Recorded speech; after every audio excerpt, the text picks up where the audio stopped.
Hey, it's Dave. Welcome to Classic Basslines. This week we're looking at the great bassline written by Angelo Badalamenti for the soundtrack to Twin Peaks. This bassline was originally recorded under the name Audrey's Dance, but it's used throughout the show at varying tempos and goes under varying names, all with slightly different accompaniment over the top of it.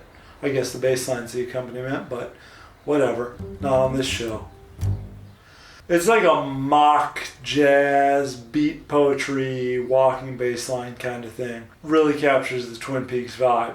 So to me, this bass line just sounds like it was played probably on the keyboard using the upright bass sound.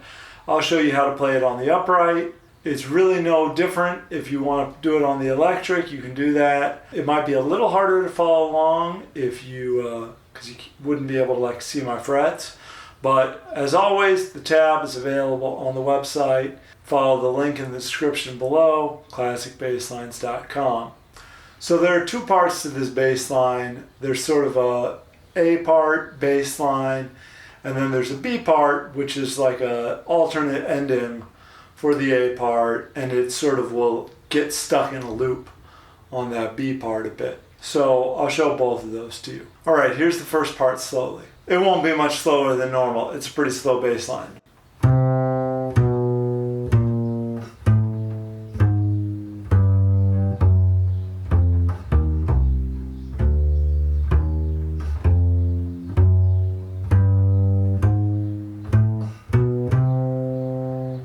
So, what's going on there? Pretty easy, mostly chromatic. On the G string, just walks down from a C. So C, B, B flat, A flat, G. Then it's the F sharp, still chromatic. And then the F, but on the F it does a little. So that's just F, E flat, and C. And then it sort of goes back up, but it doesn't go up exactly the same way it comes down. That's going up, it's.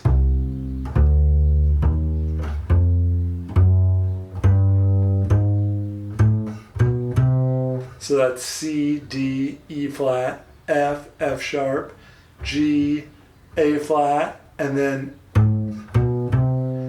A, B natural, and C. So there's nothing too fancy about this, but a couple things to pay attention to. One, getting the chromatic stuff in tune is tricky. You've really got to pay attention to your hand spacing, and you really got to pay attention to hearing the notes in your head. Otherwise, it's very easy to lose the pitch. The other thing that's really tricky is playing this bass line laid back. I recorded this a number of times and still didn't even get it perfect because it's so laid back, and I kept listening back and finding out that I was rushing. So just drugs and David Lynch, and you can't lay back too far on this one.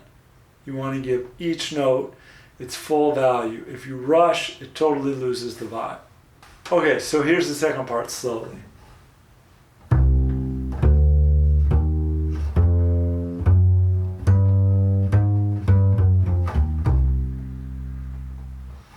So that starts out like it's going back up the same way it did in the first part, but then it has this line. So that's just an A flat, G, F sharp, F, E B flat, C. Again, there's nothing too difficult here, but a couple things to note. Since this was played on a keyboard and we're going to try to emulate that sound, we're trying to get every note the same volume and every note with the same attack. But there's a lot of different things going on here. You're playing sometimes on the G string, which is thinner and doesn't require as much force. Sometimes on the A string, which is bigger and requires more force. Sometimes it's a stop note, sometimes it's an open string, and we're trying to make those all sound the same. So it's a good exercise to just pay attention and just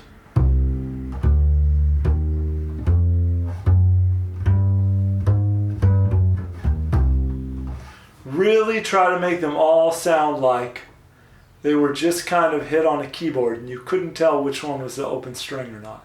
The other thing about this line is, again, it's the same thing as the other part. You want to lay back.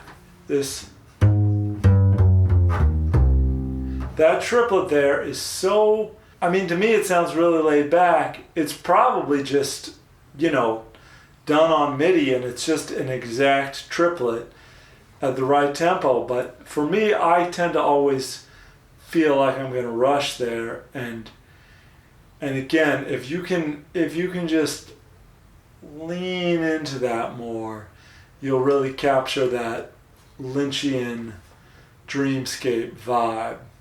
You want to make it sound like it almost, you're not going to make the downbeat in time.